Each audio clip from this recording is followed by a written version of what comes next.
Welcome to war travels guys. मैं हूं summer और आज का हमारा जो टॉपिक है वो है पासपोर्ट फ़ीस को लेकर। बहुत सारे लोगों के कमेंट्स मैंने अपने चैनल पे देखा है। वहाँ पे बहुत सारे लोगों के सवाल होते हैं कि ये जो गवर्नमेंट फ़ीस है क्या वो रिफंडेबल हो सकती है।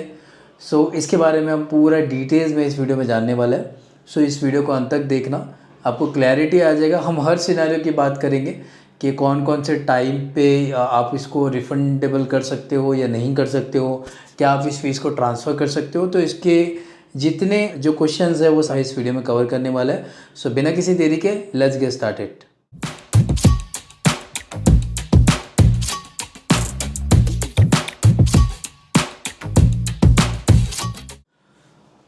पासपोर्ट की फ़ीस के बारे में पहले बात करेंगे। जब आप एक नॉर्मल एप्लीकेशन करते हो तो आपको 1500 रुपीज़ का पेमेंट करना होता है, और जब आप तत्काल एप्लीकेशन करते हो तब भी आपको ऑनलाइन में 1500 रुपीज़ पे करना पड़ता है, और जब आप पासपोर्ट ऑफिस जाते हो तब आपको 2000 रुपीज़ का पेमेंट करना पड़ता है। और वही चीज़ अगर हम माइनर की बात करें तो उसमें 500 रुपीज़ जो है उसका कम आपको भरना रहता है।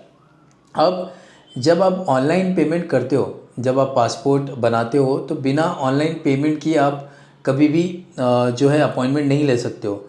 जो भी आपका काम एक्चुअल शुरू होता है वो तो पासपोर्ट ऑफिस में ही शुरू होता है। जब आप पेमेंट का फ़ीस पे कर देते हो, मेक श्योर कीजिए कि जब भी आप पेमेंट का फ़ीस पे करो आपके पास में डॉक्यूमेंट सफिशिएंट होना चाहिए।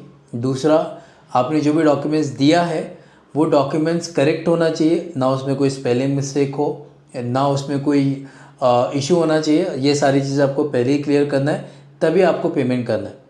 अगर एक बार आप पासपोर्ट का पेमेंट कर देते हो, पहला चीज़ ये है कि इट इज़ नॉन रिफंडेबल। आपने जो भी पेमेंट किया है, जितने लोगों के लिए भी पेमेंट किया है, the fees is non refundable. कोई भी कंडीशन में आपको वो फ़ीस रिफ़ंड नहीं मिलने वाली। अब कुछ क्लाइंट ऐसे कहते हैं कि उनका जो फ़ीस है चलो वो यूज़ नहीं करेंगे, बट क्या वो फ़ीस किसी और के नाम पे ट्रांसफ़र हो सकता है? आंसर है नो।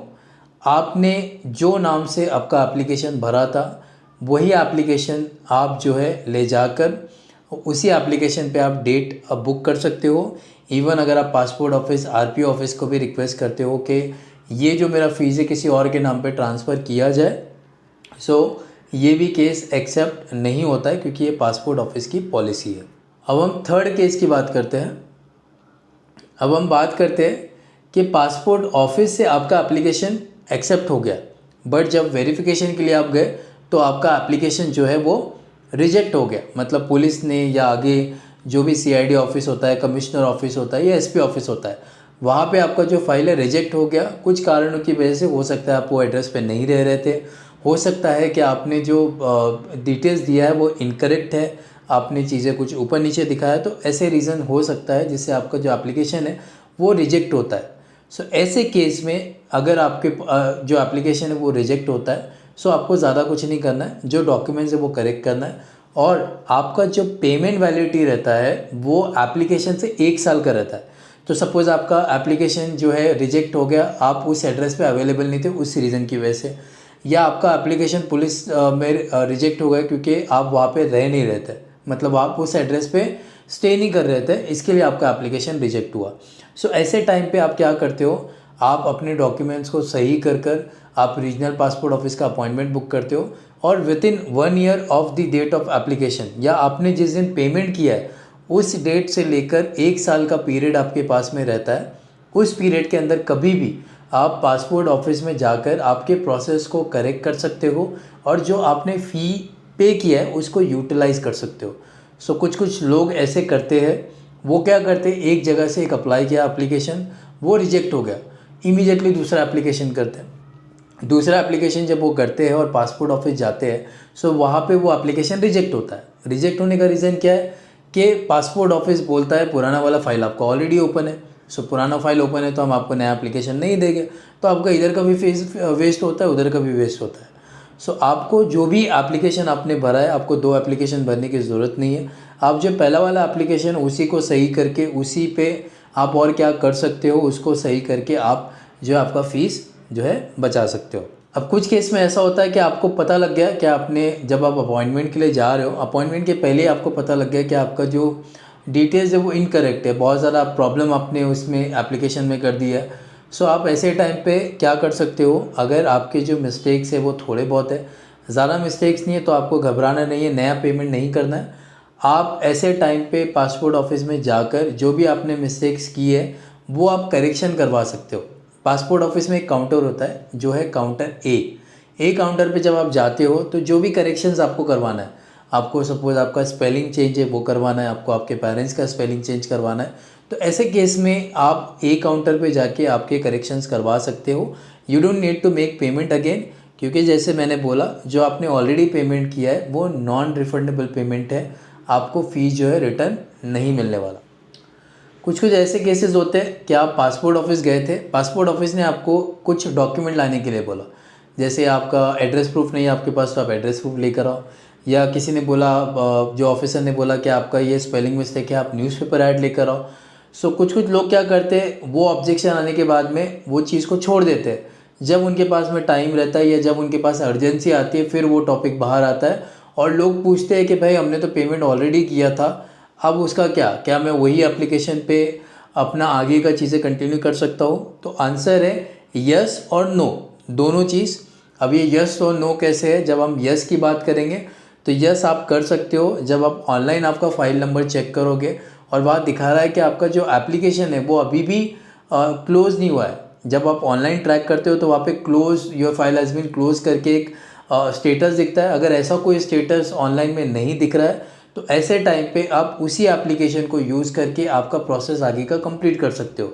आपको सिंपली क्या करना है, आपने जो अपॉइंटमेंट जिस आईडी आपने बनाया था उस आईडी में लॉगिन करके, अगर उसका पासवर्ड आपका जो है एक्सपायर्ड हो गया तो रीसेट करके आप उसी एप्लीकेशन पे आपका रीशेड्यूल कर सकते हो और आपका एप्लीकेशन प्रोसेस हो जाएगा।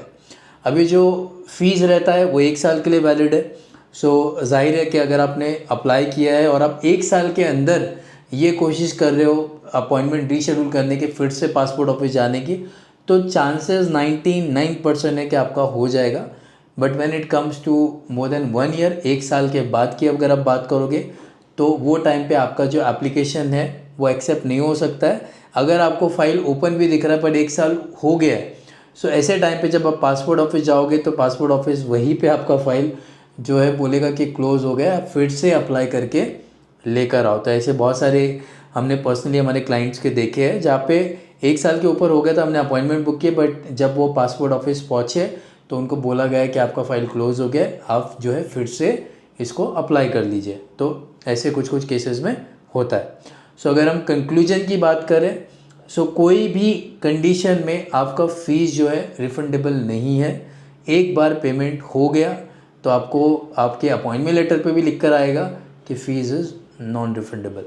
सो मेक श्योर करना कि जो भी आप एप्लीकेशन भरो सही से भरो, और अगर आपको कोई भी इसमें गाइडेंस चाहिए, कोई असिस्टेंस चाहिए तो आप वाओ ट्रैवल्स को कांटेक्ट कर सकते हो, बिकॉज हम एप्लीकेशन बहुत सारे पासपोर्ट के प्रोसेस करते हैं and we have been processing to all over India. कहीं पे भी आप जो है कोई भी स्टेट की बात करो, सारा प्रोसेस ऑनलाइन होता है, तो आप वाओ ट्रैवल से कनेक्ट कर सकते हो। और अप्लाई करने से पहले अगर आपको कोई भी डाउट है, please do not make payment. आपका 1,500 रुपये हार्ड अर्न मनी है, आप उसको वेस्ट मत करो, गाइडेंस लो, उसके बाद में आप अप्लाई करो। सो आई थिंक आपको जो आपका फ़ीस है वो आप एडवांस में रिफंडेबल कर सकते हो, एडवांस में आप आपका पैसा बचा लो। सो आपको आगे चल के अपने फ़ीस का जो नुकसान हुआ है उसके लिए रिग्रेट करने की ज़रूरत नहीं पड़ेगी। सो आई होप आपको मेरा वीडियो अच्छा लगा होगा। अगर आपको वीडियो अच्छा लगा तो वीडियो को लाइक कर दीजिए, शेयर कीजिए इस वीडियो को, and keep watching my videos. मैं जल्दी आपको मिलूँगा with my next video. Bye guys.